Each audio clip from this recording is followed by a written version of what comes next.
안녕하세요, 성입니다. 오늘은 인스타360 고투 세팅에 대해서 알려드릴까 하는데요. 인스타360 제품들을 많이 썼던 분들은 뻔한 세팅이라서 크게 감흥이 없겠지만, 이제 막 입문을 했거나 또는 아직까지 구매는 하지 않았지만 구매를 고려하고 있는 분들은 어느 정도의 세팅까지 되는지 궁금해하시는 분들 아마 있을 거예요. 그래서 간단하고 빠르게 살펴볼까 합니다. 자, 인스타360 고투는 외장 메모리를 따로 지원하지 않죠. 그러다 보니까 앱을 통해서만 영상 파일을 밖으로 빼낼 수 있습니다. 이게 좀 불편해요. 블루투스하고 와이파이를 켜놓은 상태에서 앱을 연결하면 좀 손쉽게 별 어려운 과정 없이 연결이 가능합니다. 근데 저는 이게 좀 불편해요. 자, 이렇게 연결을 하면 본인이 찍었던 영상 파일들이 보이죠. 사진이나. 임의적으로 두 개를 준비를 했는데요. 자, 이게 전체적인 UI입니다. 우측 하단에 보면은 이렇게 톱니바퀴 보이죠? 세팅 버튼.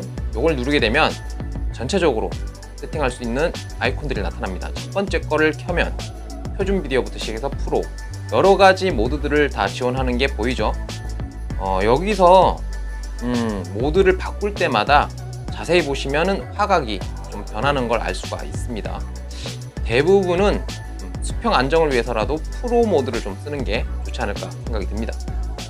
그리고 이 버튼을 누르면 해상도가 나오죠. 1440하고 1080 이 두 가지밖에 지원을 하지 않습니다. 웬만하면 1440이 좋겠죠. 아무래도 카메라 이제 스펙이 좀 있으니까. 그리고 프레임 같은 경우는 30하고 50밖에 지원을 하지 않습니다. 그러다 보니까 두 가지에서 한 가지를 선택을 할 수밖에 없어요. 요거가 좀 아쉽긴 합니다. 그리고 이 버튼, 비율이죠. 16대 9 아니면 세로로 9대 16으로 할 수 있고요. 화각 같은 경우는 광각, 액션, 리니어, 협각 이렇게 네 가지를 지원하고 있습니다. 이건 입맛대로 골라서 쓰면 되겠죠. 상황에 따라. 자, 그 다음이 촬영 시간인데 최장으로 보면은 30분 가능합니다. 이거는 아무래도 충전 케이스에 넣어서 사용할 경우를 말하는 거죠. 마지막은 이제 색감, 필터를 말하는 건데 표준, 비비드, 로그를 지원하는 게 조금 신기합니다. 이 작은 제품에서 당연히 요즘 다 지원하지만 그래도 좀 신기하네요. DVD 같은 경우가 좀 쨍한 느낌이 있어서 물론 개인 차가 있고 취향 차는 있는데 DVD를 쓰시는 게 그래도 좋지 않을까 그런 생각이 듭니다. 그래야지 조금 색감이 이쁜 것 같아요. 자, 그리고 자동 버튼을 누르면 이렇게 자동으로도 설정이 가능하지만 우측 M이라고 적혀있죠. 수동 모드를 누르면 기본적인 부분, 디테일하진 않아요. 기본적인 부분까지만 어느 정도 변경을 할 수가 있습니다. 그리고 이거 다운받는 걸 조금 헷갈려 하시는 분들이 있어요. 이렇게 동그라미 안에 화살표, 사각형 안에 화살표 이렇게 두 개가 있는데 이 두 개의 구분이 각각 다릅니다. 동그라미에 화살표를 누르면 이렇게 지금 다운로드가 되고 있죠. 요건 로컬, 그러니까 쉽게 말해서 앱 안에 저장된다고 보시면 돼요. 자, 이렇게 다운이 된 걸 보면 로컬 안에만 있지 실질적으로 스마트폰에는 들어가 있지 않다는 얘기예요. 동그라미 화살표가 그렇다는 겁니다. 그래서 이거 구분을 잘 하셔야 되는데 제 주변에도 다운받았는데 왜 내 스마트폰에 없어 하시는 분들이 가끔 있더라고요. 쉽게 설명을 하면 고트로 찍은 사진을 동그라미 화살표로 누르면 앱으로 간다 라고 생각하시면 되고요. 그리고 사각형 모양의 화살표를 누르면 스마트폰으로 간다 라고 생각하시면 되고, 또 앱에 가 있는 걸 화살표를 누르면 스마트폰으로 가는 겁니다. 말 나온 김에 편집 모드를 좀 보죠. 이게 잘라서 붙이고 이런 것도 가능한데 이것보다 조금 재미있는 기능이 있어요.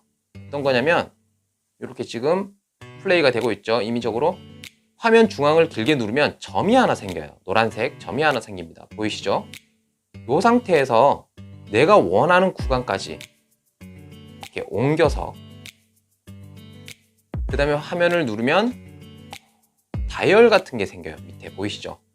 요걸로 화면을 회전시킬 수 있습니다. 요거는 내용에 따라서, 영상 내용에 따라서 또는 효과가 적절할 때 써먹으면 좋을 것 같아요. 응용하기 나름이에요. 이걸 플레이를 해보면 꽤 재밌는 영상이 이렇게 나올 수 있습니다. 응용하기 나름이에요, 말 그대로. 그리고 이렇게 이제 스마트폰으로 내보내기를 할 때도 기본적인 설정이라는 게 있어요. 그래서 이거 한번 해볼게요. 보시면 최고 해상도라고 나오죠. 근데 이거는 제 경험에 의하면 촬영할 때 설정 그대로의 해상도를 적용하는 게 좋을 것 같아요. 그러니까 1440으로 찍었으면 1440으로 내보내기를 하는 게 제일 좋지 않을까라는 생각이 듭니다. 영상에 화질이 조금 훼손될 수도 있으니까 이런 거 좀 주의하면 될 것 같고요. 컬러 플러스 같은 경우는 저조도 환경에서는 좋지 않아요. 그때 이걸 설정을 해버리면 노이즈가 많이 생기기 때문에 이건 조금 피하시는 게 좋습니다. 쨍한 날씨에 찍은 영상만 컬러 플러스를 이용하는 게 좋을 것 같습니다. 자, 기본적인 세팅 이걸 좀 알아봤는데요. 사실은 사용자마다 또 무엇을 찍느냐에 따라서 또 환경 조건에 따라서 세팅은 좀 달라지기 마련이에요. 근데 손쉽게 쓴다라고 하면 자동 모드가 제일 편하겠죠. 편한데 그래도 해상도 같은 경우는 제가 얘를 좀 써보니까 뭐라 그래야 되나, 제품 잘 만든 편이라고는 봐요. 왜냐면 이 작은데 웬만한 기능을 다 쑤셔 넣었으니까 잘 만든 셈입니다. 근데 확실히 어떤 성능적인 부분 이런 게 좀 아쉬운 게 분명히 보였거든요. 그래서 해상도 같은 경우에 그 퀄리티를 위해서 1080보다는 1440이 제일 좋을 것 같아요. 그냥 그렇게 고정을 하고 쓰는 게 제일 좋고요. 프레임 같은 경우는 30과 50을 지원을 하잖아요. 쉽게 생각하면은 숫자가 높으니까 50프레임이 제일 좋은 거 아니야? 라고 생각해서 그냥 무조건 그렇게 설정할 수도 있어요. 초보자분들이 많이 그러시는 것 같은데 무조건은 아닙니다. 상황에 따라서 달라지기 때문에 무조건 높은 수가 다 좋다? 이렇게 생각하시면 안 되고요. 저 같은 경우는 보통 30프레임에 놓고 써요. 아예 그렇게 고정을 해서 쓰는데 경우에 따라서 50이 이제 유용할 때가 있는 겁니다. 요거는 조금 유동적이니까 살펴보시고 사용을 해야 될 것 같습니다.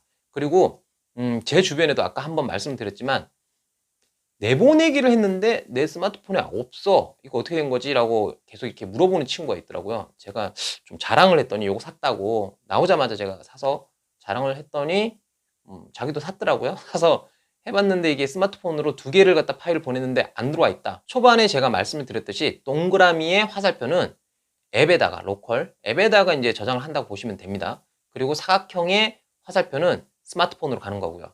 그리고 물론 당연히 앱에 저장된 그것도 이제 사각형으로 된 화살표를 누르면 스마트폰으로 보낼 수 있겠죠.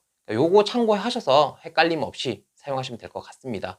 제가 또 사용하면서 재밌는 팁이라든지 아니면 제 블로그와 채널에서 누군가가 질문을 주시면 거기에 따라서 또 답변을 준비하도록 하겠습니다. 오늘은 여기까지 하고요. 저는 이만 꺼지겠습니다.